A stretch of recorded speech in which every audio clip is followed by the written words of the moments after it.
Hello friends, welcome to updates info channel. Friends మనకి RPF notification గురించి ఇందులో physical efficiency test and physical measurement test and medical fitness గురించి అయితే డీటెయిల్గా ఈ వీడియోలో ఎక్స్ప్లెయిన్ చేస్తానండి. అంతకన్నా ముందు ఒక చిన్న రిక్వెస్ట్, మన ఛానల్ ఎవరైతే కొత్తగా విజిట్ చేస్తూ ఉన్నారో so please subscribe our channel friends. ఇక లేట్ చేయకుండా వీడియోకి వెళ్ళిపోదామండి. సో దీని గురించి ఒకసారి నోటిఫికేషన్ గురించి అండ్ సిలబస్ గురించి అయితే ఆల్రెడీ మన ఛానల్లో వీడియోస్ పోస్ట్ చేశానండి. ఇంకెవరైనా చూడకపోతే ఒకసారి చూడండి ఫ్రెండ్స్. అండ్ దీంట్లో ఏంటంటే మెయిన్గా physical efficiency test and physical measurement test and medical fitness గురించి మాత్రమే ఎక్స్ప్లెయిన్ చేయబోతున్నాను. సో ఒకసారి చూద్దామండి నోటిఫికేషన్ ఓపెన్ చేసి. ఇందులో మనకి మెయిన్గా రిక్రూట్మెంట్ ప్రాసెస్ వచ్చేసి మనకి 3 స్టేజెస్లో అయితే జరుగుతుంది ఫ్రెండ్స్. మనకి ఎగ్జామ్ అనేది ఓన్లీ ఒకటే ఉంటుందన్నమాట, కంప్యూటర్ బేస్డ్ టెస్ట్ మాత్రమే ఉంటుంది. ఈ ఎగ్జామ్ను బేస్ని బట్టే మనకు జాబ్ రావాలా వద్దనేది చాలా ఇంపార్టెంట్ రోల్ ప్లే అయితే చేస్తుందన్నమాట. సో మార్క్స్ దీనిలోనే ఎక్కువ స్కోర్ చేయగలగాలి, మిగతావన్నీ కూడా అవి నార్మల్ జస్ట్ క్వాలిఫై అయితే చాలన్నమాట. సో ఈ కంప్యూటర్ బేస్డ్ టెస్ట్ ఎగ్జామ్లోనే మనకు మంచి మార్క్స్ స్కోర్ అయితే గెయిన్ చేసుకోవాలన్నమాట. ఇక్కడ సిలబస్ ఉంది కదా, సిలబస్ గురించి ఆల్రెడీ నేను వీడియో పోస్ట్ చేశానండి. ఎవరైనా చూడకపోతే ఒకసారి చూడండి, మన ఛానల్ ఆల్రెడీ ఉందన్నమాట. అండ్ నెక్స్ట్ చూస్తే ఇంకా ఫస్ట్ అయితే మనకి కంప్యూటర్ బేస్డ్ టెస్ట్ అండి. కంప్యూటర్ బేస్డ్ టెస్ట్ అయిపోయిన తర్వాత ఈ యొక్క సెకండ్ వచ్చేసి physical efficiency test, physical measurement test. So physical efficiency test అంటే కనుక మనకి అది ఒకసారి డీటెయిల్గా కింద ఎక్స్ప్లెయిన్ చేస్తానండి. అండ్ ఫిజికల్ మెజర్మెంట్ టెస్ట్ అంటే అవి కూడా మనకి కొన్ని రిక్వైర్మెంట్స్ అయితే ఇచ్చారండి వీళ్ళు నోటిఫికేషన్లో. సో దాని ప్రకారము చెక్ చేస్తారనమాట. నెక్స్ట్ వచ్చేసి ఈ రెండు ఓకే అయిన తర్వాత డాక్యుమెంట్ వెరిఫికేషన్. సో ఇది కూడా అయిపోయిన తర్వాత మనకి మెడికల్ ఎగ్జామినేషన్ అయితే ఉంటుందన్నమాట. సో అది కూడా చాలా ఇంపార్టెంట్ అండి. సో వీటి గురించి అయితే కనుక చూద్దాం ఒకసారి క్లియర్గా. ఫస్ట్ అయితే కనుక మనకి ఎగ్జామ్ రాసిన తర్వాత మనకి నెక్స్ట్ వచ్చేసి మనకి ఫిజికల్ ఎఫిషియన్సీ టెస్ట్. సో ఈ ఫిజికల్ ఎఫిషియన్సీ టెస్ట్లో ఎట్లా అంటే కనుక ఒకసారి చూద్దాము. మెయిన్గా వచ్చేసి ఇందులో మేల్ ఫిమేల్ ఎలిజిబుల్ కాబట్టి సో వాళ్ళకి సపరేటు, మేల్కి సపరేట్, ఫిమేల్కి సపరేట్ ఉన్నాయండి ఇందులో. సో ఇక్కడ సబ్ ఇన్స్పెక్టర్ మేల్, ఇక్కడ సబ్ ఇన్స్పెక్టర్ ఫీమేల్ అని ఉంది కదా. సో ఇక్కడ చూస్తే ఇంకా 1600 మీటర్స్ రన్ 6 minutes 30 secondsలో మనమైతే కనుక కంప్లీట్ చేయాలన్నమాట. So male candidates. ఫీమేల్ క్యాండిడేట్స్కి అయితే కనుక ఇక్కడ 1600 మీటర్స్ లేదనమాట. సో ఇది గుర్తుంచుకోండి. సో 1600 మీటర్స్ ఓన్లీ మేల్ క్యాండిడేట్స్కి మాత్రమే, అది కూడా 6 minutes 30 secondsలో మనం రన్నింగ్ అయితే కంప్లీట్ చేయగలగాలి. నెక్స్ట్ ఇంకోటి ఏంటంటే 800 మీటర్స్ అనేది మేల్ క్యాండిడేట్స్కి లేదు, ఇక్కడ ఖాళీ ఉందన్నమాట. నెక్స్ట్ ఫిమేల్కి మాత్రమే ఉంది, వీళ్ళు వచ్చేసి 4 minutesలో కంప్లీట్ చేయాలి. సో 800 మీటర్స్ వచ్చేసి ఓన్లీ ఫీమేల్ క్యాండిడేట్స్కి. నెక్స్ట్ చూస్తే కనుక మనకి long jump and high jump ఉన్నాయండి. ఇవి వచ్చేసి మనకి బోత్ మేల్ అండ్ ఫీమేల్కి ఉన్నాయన్నమాట. సో మేల్ వచ్చేసి 12 feet అనమాట జంప్ చేయగలగాలి లాంగ్ జంప్, అండ్ ఫిమేల్కి వచ్చేసి 9 feet. సో మేల్కి వచ్చేసి 12 feet, ఫిమేల్కి వచ్చేసి 9 feet. అండ్ హై జంప్ వచ్చేసి మేల్కి వచ్చేసి 3 feet 9 inches అన్నమాట, అండ్ ఫిమేల్ వచ్చేసి 3 feet. సో ఇంతకంటే మేము ఇంకా ఎక్కువనే జంప్ చేస్తాము, హై జంప్ చేస్తాము, లాంగ్ జంప్ చేస్తాము. తర్వాత 600 మీటర్స్ ఇంకా ఎక్కువ 60 minutes కంటే మేము 5 minutes లోపే ఇంకా బిఫోర్ వచ్చేస్తాము. సో దానివల్ల ఏమైనా యూజెస్ ఉందా అంటే నో యూజ్ అండి. క్లియర్గా అయితే ఇక్కడ మనకి నోట్లో మెన్షన్ చేస్తాడనమాట. సో మీరు అంతకంటే ముందు వచ్చినా, అంతకంటే ఎక్కువ జంప్ చేసినా మీకైతే ఏం యూజ్ లేదు. సో అదొకటైతే గుర్తుపెట్టుకుని, ఇది వచ్చేసి జస్ట్ క్వాలిఫైయింగ్ మాత్రమే. ఇది వచ్చేసి next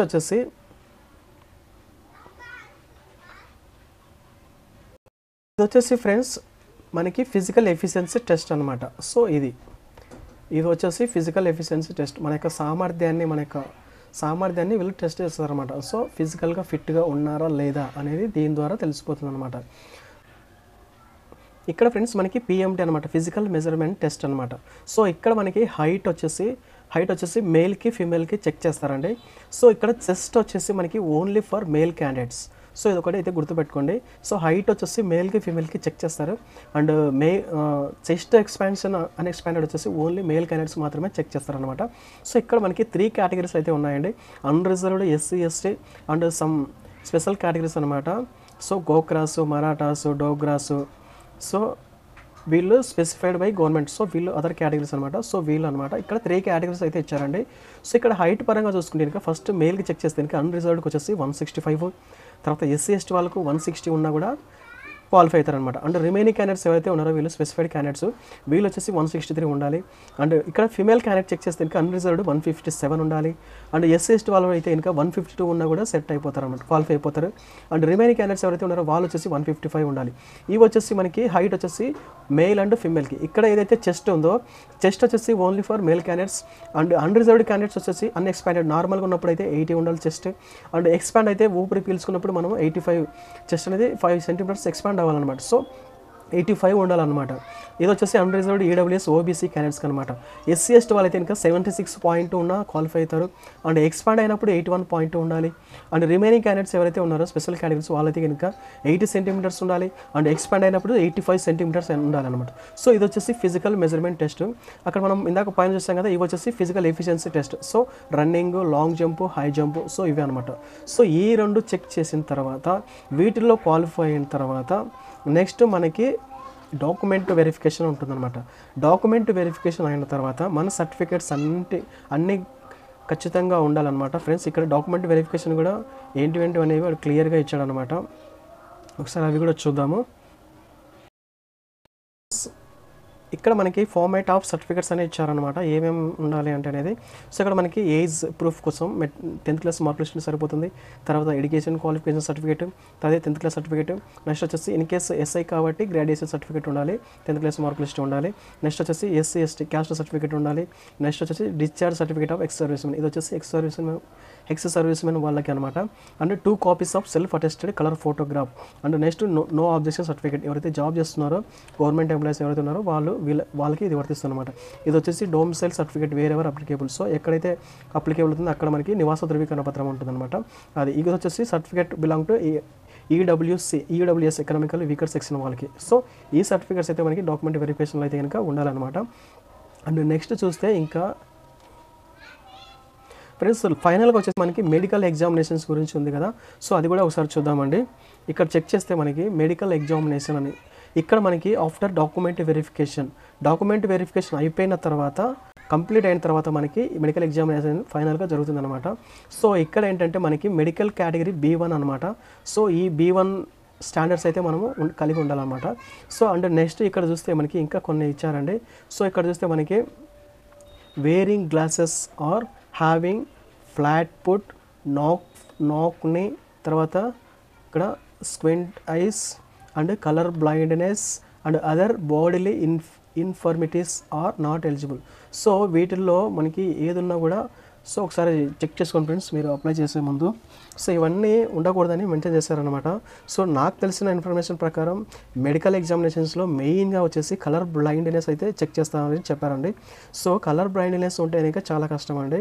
so in case LASIK surgery చేసుకున్నా కూడా మీరు చేసుకున్న మీరు ఇప్పుడు నోటిఫికేషన్ వచ్చే టైంకి మీరు చేయించుకొని 1 year కంప్లీటెడ్ అయితే ఉండాలన్నమాట. సో అదొకసారి అయితే గుర్తుపెట్టుకోండి. సో కలర్ బ్లైండ్నెస్ ఉంటే మాత్రం చాలా డిఫికల్ట్ అనమాట మెడికల్ ఎగ్జామినేషన్స్ క్లియర్ చేయాలి అంటే ఇంకా.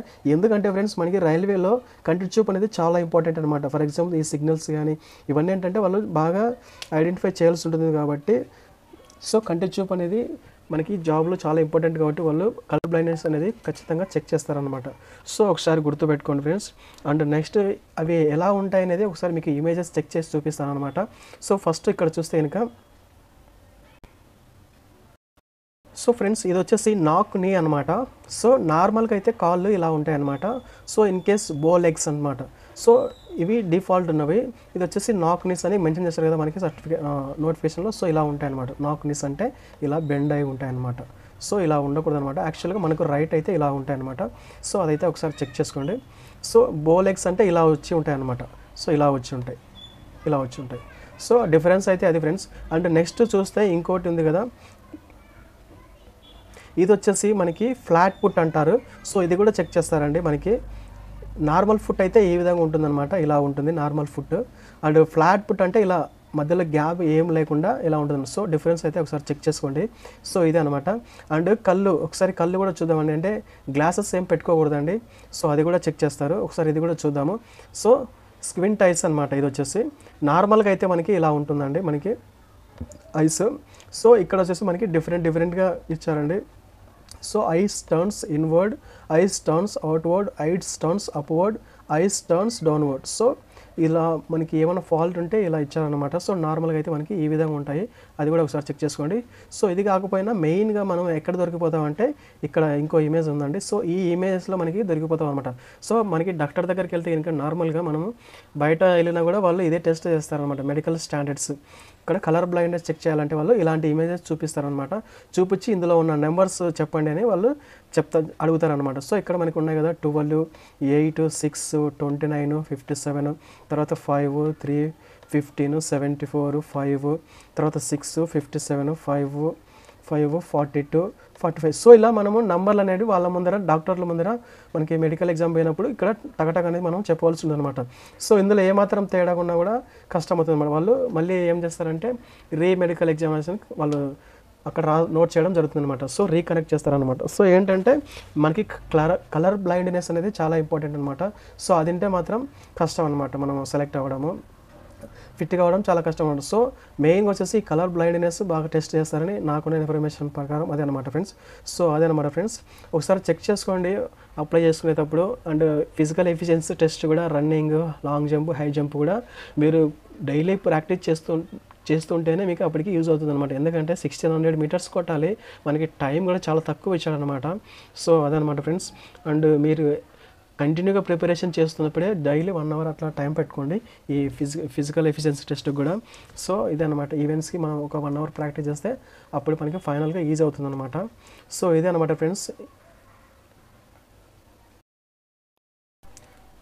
సో ఇది ఫ్రెండ్స్ మనకి physical efficiency test and physical fitness test and physical measurement test. So మనకి క్లియర్గా అయితే ఇక్కడ మెన్షన్ చేస్తాడు. సో దీనికి సంబంధించిన ఇన్ఫర్మేషన్ అయితే ఇద్దామని ఈ వీడియో చేశాను. సో వీడియో ఎలా ఉందో కామెంట్ చేయండి.